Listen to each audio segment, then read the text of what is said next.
Kimdi belə maşını burada park edib gedib?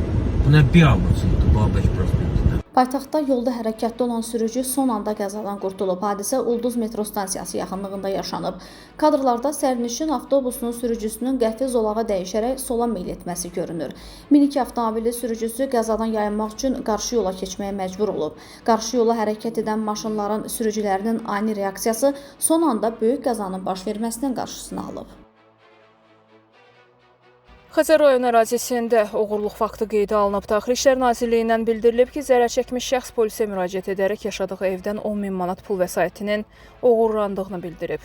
Polis əməkdaşlarının keçirdikləri tədbirlərlə əməli törətməkdə şübhəli bilinən 35 yaşlı Aydın Sadıqov müəyyən olunaraq saxlanılıb.